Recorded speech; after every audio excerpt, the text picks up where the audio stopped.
Welcome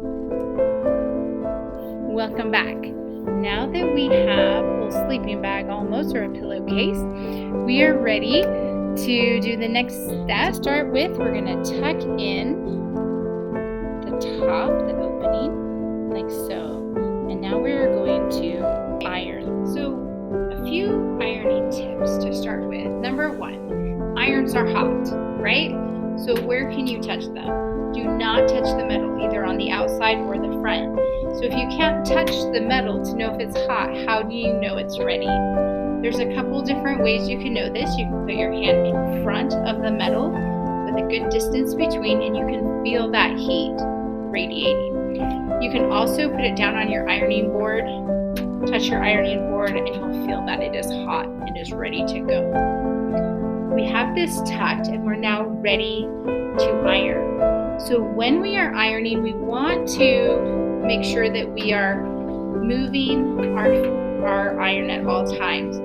When we leave it resting for too long, it can leave a burn mark. So we want to move that around. It doesn't take very long. I'm going to flip it over and do the other side as well.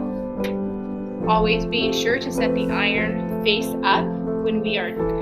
Now that it is ironed, we have nice crisp edges at the top, which will make it easier to do our ladder stitch, or also known as an invisible stitch or a blind stitch. But first, before we finish sewing it, we need to fill it. Now, what are we going to fill this with? We have some options. We can use rice.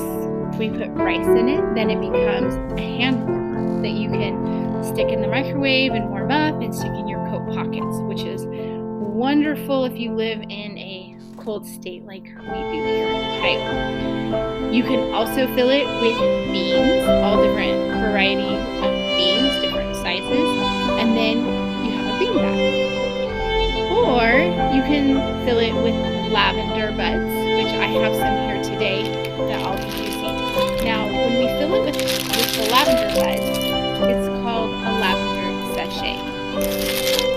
Lavender sachets have historical uses, were really common in the olden days for a few different reasons.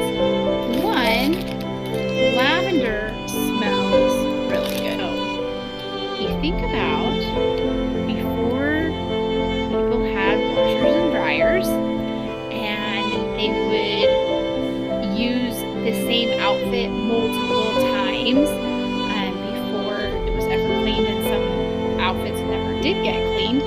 The lavender not only smells good and makes your clothes smell good, it also absorbs those bad smells and leaves a clean, fresh scent instead.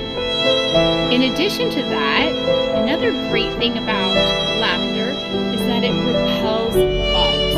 Most insects do not like the smell of lavender.